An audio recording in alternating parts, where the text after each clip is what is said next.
Federal Drive is presented by GEHA, Government Employees Health Association, proudly providing health and dental benefits to federal employees and their families. Visit GEHA.com. The Office of Personnel Management's proposal to institute a standardized NDA that federal workers could be required to sign as a condition of employment has made for much discussion in federal workforce circles.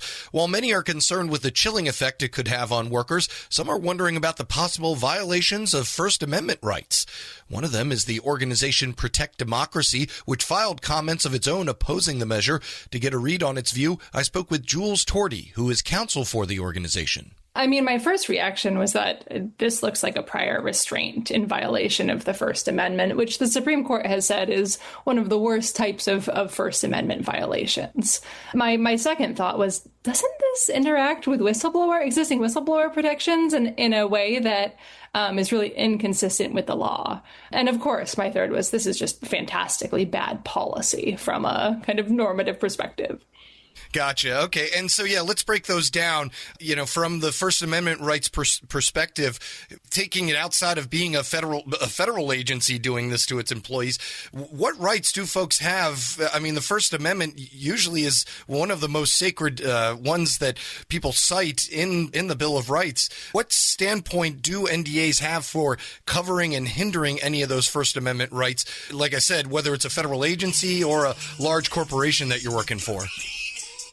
Well, Eric, I think you have it exactly right in terms of the primacy of the First Amendment. The First Amendment is quite literally at the top of the Bill of Rights. It was considered by the founders to be one of the most important protections, not only for individual liberty, but to protect the fragile democracy that they were building. But I do think that it's important to look at federal employees as distinct from just kind of regular private sector employees for the purposes of the First Amendment here. And that's because there are some restrictions that the Supreme Court has said the federal government can put on federal employees. But they have been clear throughout recent history that federal employees can speak out on matters of public concern. They have those clearly established First Amendment rights. Of course, it can't be, on the clock. It can't be using government devices or property or things like that. But the core right remains the same. If there's a matter of public concern, just because you're a federal employee, it doesn't mean that you can't speak out against it. And that right is really what these proposed NDAs would curtail. And that honestly is going to be different in the private sector. So, and I wouldn't really be able to speak to exactly what the limits are in the private sector. There's differences for industries and things like that. But what we do know is that it violates the First Amendment rights of federal employees if implemented. Gotcha. Okay. And then going into whistleblower protections, whistleblower advocates will tell you it doesn't matter who's in the White House, that whistleblower rights have been trending in the wrong direction. And this would probably be another step down, I imagine, in their eyes.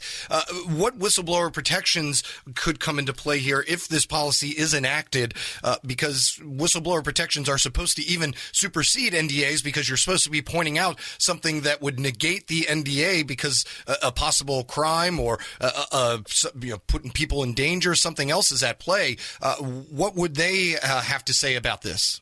So Congress has repeatedly protected federal employees' ability to speak up about things like fraud, waste, and abuse. And again, that's not really for the protection of the federal employee as much as it is that we need to know what's happening within our government in order for it to function properly and in order for Congress to play any sort of meaningful oversight role about what the federal government is doing. And so the Whistleblower Protection Act says that you can disclose fraud, waste, and abuse to Congress and to the public. And the NDA requirement would really flip that law on its head. The NDA, as proposed by OPM, would require that disclosures be affirmatively pre-authorized by a small group of people. So it's before you spoke out, you'd have to get authorization from someone in the government, maybe even the same people you're trying to report for fraud, waste, and abuse. Whistleblower law now protects that right without any sort of pre-authorization. So instead of you can disclose unless a law specifically forbids it, which is the the actual law right now, the practical effect becomes you can't disclose unless someone approves it first. And that's just directly at odds with Congress, what Congress intended, and with what Congress wrote. Jules Torti is counsel with Protect Democracy. And let's get into the policy standpoint of it, because once again, whether or not you agree with the idea or not, I imagine that this is going to be tied up in courts for so long that it may not even get to be implemented. As a counsel, I'm asking you to, I know, speculate a lot on a lot of the details, but you don't foresee this going down easily, right? I mean, there are going to be tons and tons of suits brought for A, employees that are current and don't want to sign it, or B, prospective employees who say, they get a job offer, but they have to sign this and then they're turned down. That could end up in court as well, no? Any of those things could end up in court. I will say the state of federal employee litigation is in flux right now, and it's really hard to predict exactly what sorts of cases will really be meaningfully heard by a court or an adjudicative body and what won't. So traditionally, employee suits around personnel matters have been heard by the Merit System Protection Board, which was a neutral board of commissioners who enjoyed protection from removal by the president, and that adjudicated employee disputes, many of them. And in fact, the courts found that Congress had established this kind of special tribunal as the exclusive remedy for some of federal employees' employment-related disputes. And so they wouldn't touch them. They said, you can't come into federal court. You have to go over to the MSPB, the Merit Systems Protection Board. Now, of course, President Trump fired members, at least one member of the Merit Systems Protection Board. And recently in the Slaughter case, the Supreme Court upheld the president's firing of commissioners of formerly independent agencies, saying that he has the constitutional power to remove those commissioners. And so I know we kind of took a detour here into Supreme Court case law, but it has really seismic effects on what federal employment litigation looks like. So you're absolutely right, Eric. 2 years ago, I would have said, of course, there's going to be a ton of employees running in and saying, this violates my First Amendment rights. I can't be forced to sign this. This is inconsistent with other obligations. And there would have been a venue for them. I'm not so certain about whether federal employees have a meaningful, neutral venue right now. And I think we're going to increasingly see federal employees turning to the federal courts and saying that somebody needs to adjudicate their disputes, especially here where they're constitutional in nature. Eric, you kind of said there's no way this is going to roll out, right? Like it'll be challenged in court. And I just want to kind of clarify some kind of maybe a misconception from outside the legal world, which is that nothing really happens until a court says yes. In fact, things happen and they keep happening until a court says no. And that can take time. Our judicial system does not work quickly. And so legal challenges are one strategy to push back on illegality by this administration, but they're really not the only, and sometimes they're not the most effective. They're certainly not the quickest in many circumstances. Gotcha. That's interesting because that kind of takes away from what my next question was going to be, which was if, say, an administration, whether it's the current one or a future one, if they are really trying to protect information and stop folks from running out and talking to the press or organizations like yourself, is there any avenue that they have that, in your eyes, would be legal and not violating their First Amendment rights? Or is that kind of just they're going to have to accept that there are always going to be whistleblowers and leaks that they're not going to approve of, and that's just kind of the cost of doing business? That's such an interesting question because there are already many protections about information within the federal government that isn't allowed to leave. There is sensitive national security related information, and there are statutes that govern when that can be disclosed and when that can't. There are internal deliberations that often can't be disclosed. There are state secrets.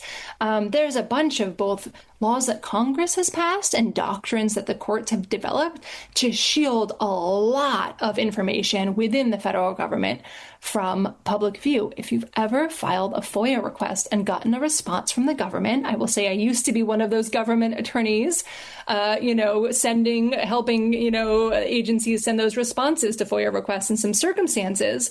There's a long list of reasons the federal government can point to say, no, we don't have to disclose that. Maybe there's an active investigation going on. Maybe it's something else. So what we at Protect Democracy, along with our colleagues at Democracy Forward, tried to articulate in our letter to OPM about this proposal is that there are already sufficient protections, statutory, regulatory, judicial protections against a lot of information leaving the federal government. And in fact, OPM actually seems to acknowledge this. OPM says in their proposal, this does not create any new legal obligations. This is just to let federal employees know about their obligations and make them promise. So it's puzzling in that way. We can talk more about why I don't actually think it's puzzling. They are proposing this really dramatic, really restrictive NDA that they themselves say actually doesn't really do anything. And so then the next question for me is, well, why are they proposing it? And that's where I think kind of an interesting conversation can happen. Yeah, I think we'll let our listeners discern for themselves and read the tea leaves on why exactly that this is being implemented at all. But I appreciate you filling us in with the legal insight. I wanted to finish up here by just talking a little bit about your work with Protect Democracy and the Civil Service Archive. I know that I'm probably not giving it its due time in asking you to tell me in a short answer of what you're doing there, but if you could try, I would appreciate it. Absolutely. So the Civil Service Archive is an online repository of all policy changes that are internal to the government, that change how your government works. Oftentimes this stuff is wonky. It's not public, or it's technically public but isn't posted anywhere. Even if it is, it's written in really technical language. And so what the Civil Service Archive tries to do is break down, what are these changes? What do they mean? And that's at civilservicearchive.org. We've tagged everything. We've tagged stuff that's related to each other. You can see trends, you can see connections.